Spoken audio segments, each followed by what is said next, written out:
All together. Prakritirgunasammudha sajjante gunakarmasu tana kritsna vido mandan kritsna vinna vichalayet. What does it mean? Bhagavan says, those who are completely deluded by the gunas or modes of Prakriti, they remain attached to those gunas and the actions. But the man of perfect knowledge should not unsettle the mind of those ignorance of imperfect knowledge. It's a little bit of a repetition of the earlier verse, but with an extra updesh, let's say to the guru, that if there are some people like that who are deluded, wait, have patience, have patience. So let's understand the words. Okay, by the way, I must tell you that I am not a Sanskrit scholar, okay? I don't know all these words, but I do my research, and that's how I'm giving you these meanings. And hopefully we'll all understand these words. Sammudha. Sammudha means those who are deluded. And what are they deluded by? Prakriter guna, by the modes of Prakriti, by the gunas. They are deluded by matter. Sajjante, they remain attached. What do they remain attached to? Guna karmasu, to the results of the action. However, Kritsnavinna, the person of perfect knowledge, na vichalayet, should not disturb the mind, should not unsettle the mind of who? Tan kritsna vido mandan, of those ignorant people. So those who are deluded by Prakriti, because they have a feeling that I am BMI, I am doing these actions, they attach themselves, they are attached there because of their ignorance. And they think they are performing the actions, but the one who knows Atma, the one who has had the experience of Atma, he will feel like telling him, no, what are you doing, this, that, something. He says, no, you don't disturb their thinking too much right now, unless they want to know the truth. And why am I telling all of you this? Because you all want to know the truth. Okay, I'm not disobeying Bhagavan Krishna. So you have come to hear the truth, so I'm telling you. I am not going out and telling anyone else. You should not disturb anyone's faith, no matter what that faith is. You should not disturb that person's faith. So prakriter guna sammudha, those who are deluded by the gunas of Prakriti. See, in Sanskrit, this word guna also means rope. Another translation of guna is, we have done it before also, guna is rope or thread or strands. So there are 3 strands. Imagine, I should have brought some thread here. 3 strands, sattva, rajas, tamas. And you know they have colors also. So sattva is white. You can imagine, okay, white rope. Then red rope, rajas. Black rope, you can say tamas. And they are intertwined.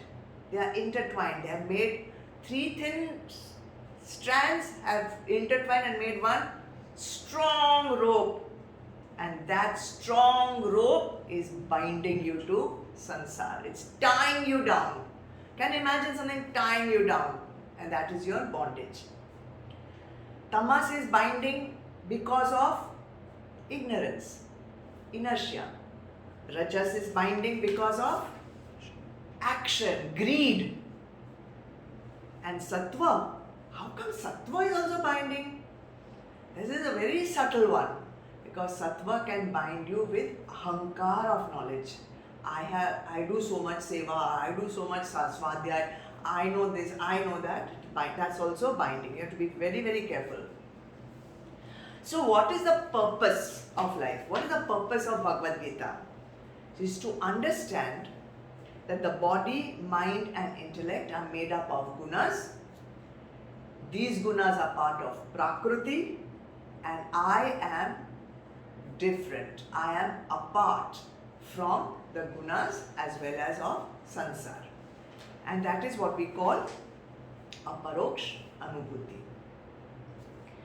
Now, ignorant, this word ignorant has come. And I know that earlier also, somebody, when we had studied this verse before, somebody had got up in the class, because we have done this at least 3-4 times before. So someone got up and said that, what do you mean by ignorant? You know, I have studied so much and I have got PhD and this and that. So here ignorance means spiritually ignorant. You could be, very well learned in many subjects. But when Bhagavan Krishna talks about ignorant, he's talking about spiritually ignorant. The one who still thinks I am the body. The one who cannot make out the difference between Prakriti and Atma. The one who is still thinking he is doing the action. The one who is waiting for the fruits of the action. Particular fruit he wants, particular result. And also there are some who are so highly tamasic that they are manda buddhi. They are dull-witted. They simply cannot yet get it. Okay? But in spite of all that, it doesn't matter if you still think you are the body, if you still think you are doing the actions, if you still are looking for the results. You may be still doing puja. You may still have a lot of faith in the Shastras. You may still be doing a lot of dhan. You may still be doing a lot of tapasya. You may be following the prescribed actions. Maybe you're doing it for some desired result. Maybe you're doing it to get a place in Swarga after death. Maybe. But so what? At least you have that faith. So here Bhagavan is saying, if they are doing it with that faith, strong faith, don't disturb them. Don't disturb them right now. If they are not able to understand, why should you not disturb? Why should you not unsettle their minds? Because it is possible he is not yet ready to understand this subtle thing of guna and prakriti and purush and all this stuff. But at least he is doing so much, prescribed actions, which is also in the Vedas. So if you just shatter him and if you say, what nonsense you are doing, don't do all this, it's not going to give you anything, he'll leave that also. He'll leave that also, and is not yet ready for Gyan Yoga. So neither he will understand those truths, nor he'll do all these rituals or these, practices. And what is the importance of doing these practices? Importance of doing these practices is to remove the mal. To remove so much of that kam, krodh, lobh, moh, mad, matsarya. So if he stops the action, neither he'll remove the mal, he is not ready for Gyan Yoga. So it's like neither this nor that. Now he's in limbo. He has left his foot like in a ladder until your foot is firmly established on the higher step. You should not remove the lower leg, lower foot.